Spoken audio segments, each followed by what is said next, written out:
Alright guys, so today I'm going to show you how to replace the heater core in a 2008 Jeep JK Wrangler. This should be pretty much the same from a 07 to 2010, and also the newer dash style is going to be similar. The dash is probably going to be the really only different part about it. But alright, first off, the heater core is located right behind here in the HVAC box. So first things first, you're going to want to start under the hood. I've already done my heater core, however I'm going to just walk you through the steps. First things first, remove the battery and battery box along with the air box. Easy step. Once you've done this, you're going to want to pull this fuse box out.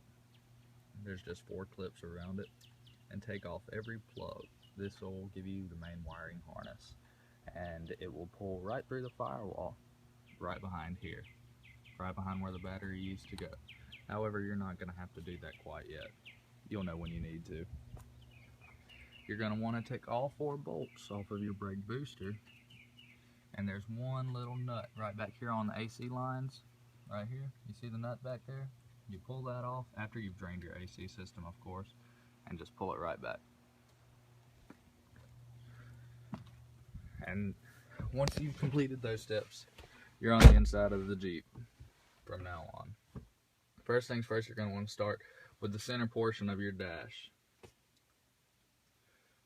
Some people remove the center console before.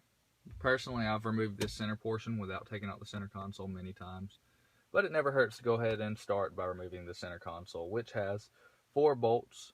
They're Torx T35s, I believe, all the way around. There's just 4. 2 to access from the front seat. One of them's right here. The other one's on the other side, vice versa, and in the back. So this top portion of your dash, this is just clips. You take a screwdriver, pop it off right here from the back. Then the bolts will be revealed. You are going to want to strip this entire assembly. There's a series of plugs. Nothing too bad. After this portion, if you have not removed your center console, you may want to go ahead and do so. The 4-wheel drive lever was the biggest pain to me. The 4-wheel drive lever, the knob must be removed in order to lift the console up. The top cap that displays your gear shift pattern pulls off. It's held on by a retainer clip, and it pops off with a screwdriver. Be careful not to tear up your plastic though. From there, once you get the retainer clip off, you literally just have to lift up on the rest of the knob and pull as hard as you can. I've read about some people it being easier for them and some people not. And also, your e-brake is going to have to be up as high as you can possibly get it. And you got to kind of work it in there. And then at this point, you're going to have the choice on whether or not you would like to remove your front seats. Personally, after doing it, I totally recommend it. There's a series of plastics on the Jeep that will just pop off by screwdriver. Some of which are these pieces right here. All of this under the steering wheel,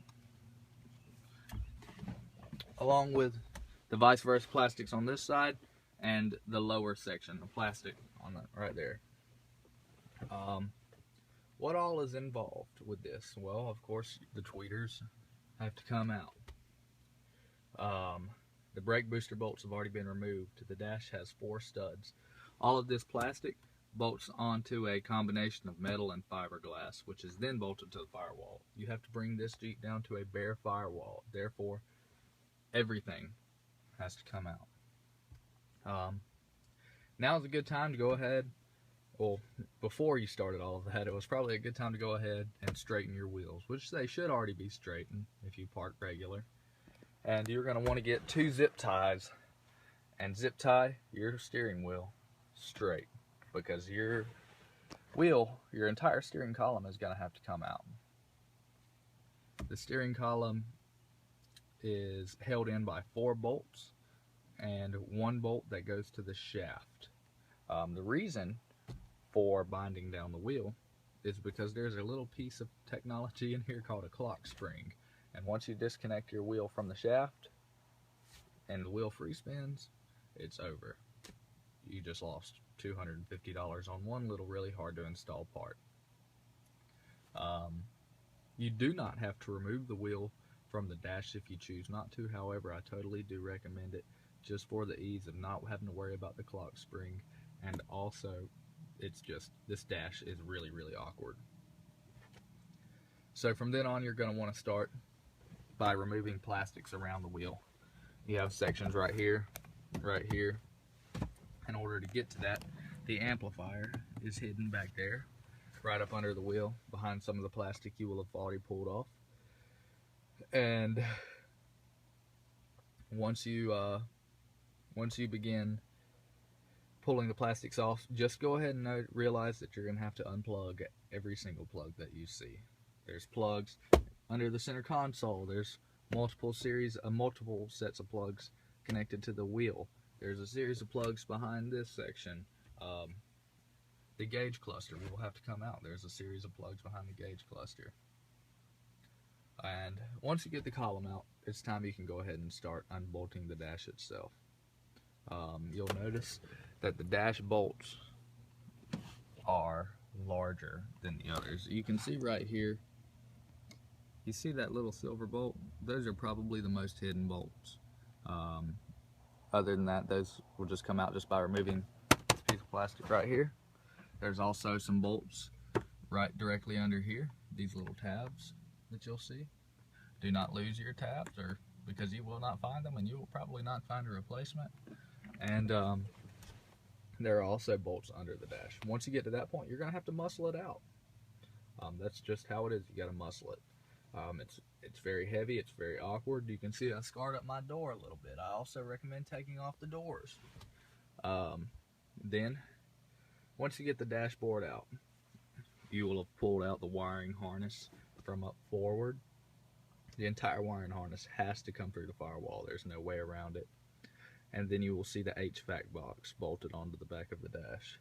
Remove the HVAC box, you'll see the heater core, drop it in, and repeat the cycle. Now, one smart step to take beforehand would be to remove the drainage hose off of the HVAC box before you ever pull the dash out. It's located up under the transmission, and it looks just like this.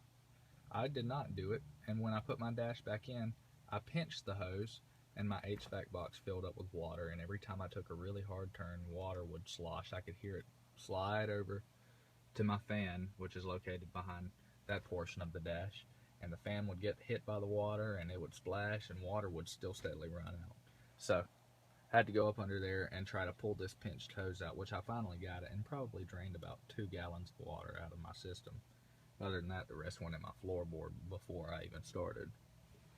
But then, once you've dropped the heater core back in the HVAC box, bolt it back to the back of the dash, hook your dashboard back up, put everything back up under the hood nice and neat, and you're good to go. Before you recharge your AC, you're going to want to take it to a shop and have them pull a vacuum on it in order to prevent a critical AC damage, as opposed to having air in your system also.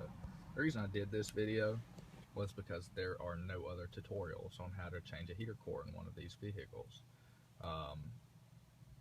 It was extremely difficult. I could do it again. Would I choose to? Probably not. This isn't a very big vehicle, and you don't have much space to work with.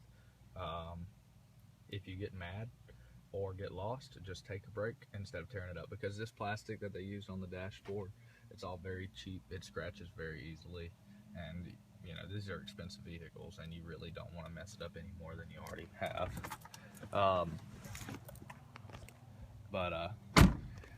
Yep, that's how you do it.